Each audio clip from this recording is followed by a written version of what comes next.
मैदान अशर में खवातीन से सबसे पहले क्या पूछा जाएगा? खवातीन से दूसरा सवाल क्या किया जाएगा? खवातीन से मैदान अशर में 5 सवाल है, 5 बातें हैं कि ए इब्ने आदम जब तक मैं इस 5 बातों का जवाब ना दे सको जब तक अपनी जगह से नहीं हिल सकता।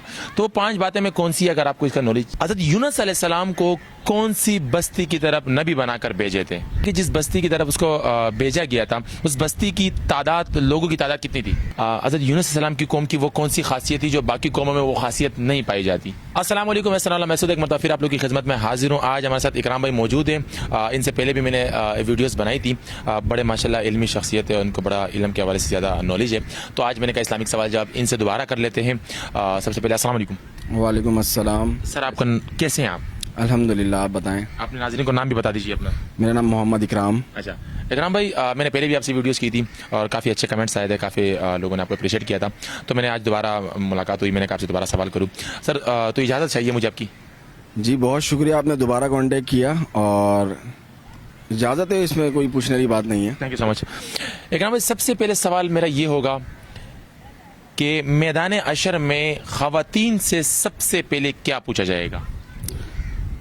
आप ये मेरे लिए इतने मुश्किल जवाब ढूंढ के लाते हैं सवाल जितने भी। इतने मुश्किल तो नहीं है, खैर सबको पता होगा। देखो, मैदान हशर में खवातीन और मर्द का हिसाब नहीं है।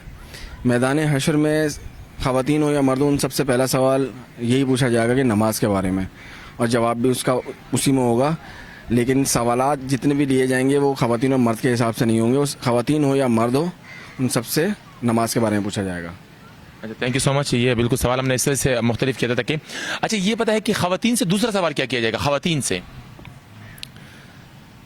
हाँ ये थोड़ा टिपिकल है। खवातीन से दूसरा जो सवाल किया जाएगा उसमें उनके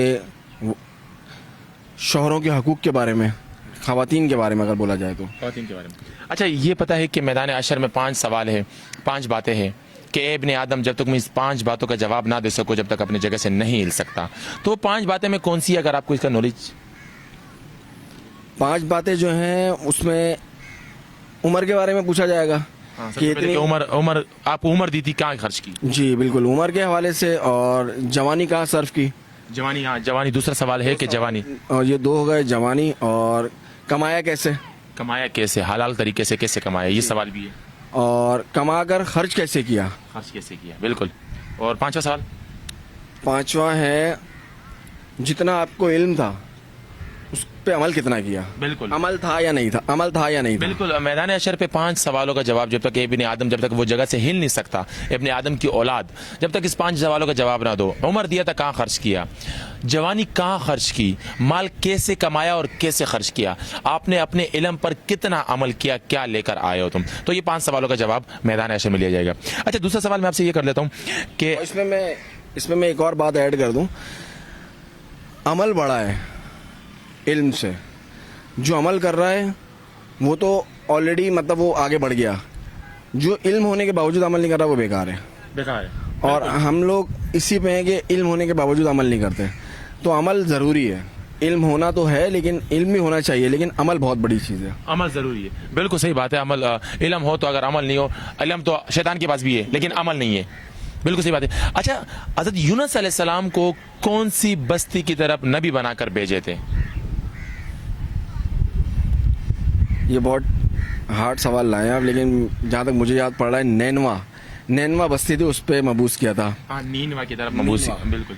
अच्छा ये आपको पता है कि जिस बस्ती की तरफ उसको भेजा गया था उस बस्ती की तादाद, लोगों की तादाद कितनी थी? लगभग 1 लाख के करीब, 1 लाख से थोड़ी ऊपर होगी या नीचे होगी, लेकिन 1 लाख बोली जाती है। अच्छा 1 लाख के करीब लोग थे उसमें। और इसमें एक और ऐड कर देता हूँ कि 10 बरस तक उन्होंने उस पर दावत दी और उस 10 बरस के अंदर सिर्फ 2 लोग ईमान लेकर आए माशाल्लाह यार, बस्ती में। माशाल्लाह। अच्छा मैं आखिर में एक सवाल करूँगा। हज़रत यूनुस अलैहिस्सलाम की कौम की वो कौन सी खासियत थी जो बाकी कौमों में वो खासियत नहीं पाई जाती? वो हठधर्मी पे नहीं उतरते थे। जब उन पर अल्लाह की तरफ से अजाब आने लगा, हज़रत यूनुस ने उन्हें बताया, तो उन लोगों ने उस अजाब को जब देखा तो वो आगे बचने के लिए या भागने के लिए नहीं, कुछ नहीं किया। उन्होंने फ़ौरन सजदे में गिर गए और उन्होंने फ़ौरन ईमान लाया। یہ خاصیت تھی. یہ خاصیت تھی کہ مطلب انہوں نے عذاب دیکھا, باقی قوموں کی طرح نہیں کہ عذاب دیکھا تو اس کو جھیلا. انہوں نے عذاب دیکھا کہ عذاب آ رہا ہے اور اس کی وجہ سے سجدہ کر دیا اور ایک اللہ کو ماننا شروع کیا تو وہ عذاب ٹل گیا. یہ خاصیت تھی اس میں. بالکل صحیح کہا. تو یونس علیہ السلام کی قوم کے اوپر جو عذاب آنا تھا تو وہ جس طریقے سے وہ عذاب ان لوگوں نے دیکھا تو وہ جو ہے نا ان لوگوں نے ڈائریکٹ ایمان قبول کر لیا تھا. اس کے بعد پھر جو ہے یونس علیہ السلام غصے کی حالت میں بستی سے نکل گئے تھے. پھر اسی عذاب کا جو ہے نا حضرت یونس علیہ السلام کو اللہ تعالیٰ نے جو ہے نا اللہ تعالیٰ کی بھی کریم ذات ہے, لیکن اس طریقے سے جو ہے نا حضرت یونس علیہ السلام کے اوپر آفت آ گئی تھی. لیکن یہ نہیں کہہ سکتے ہم.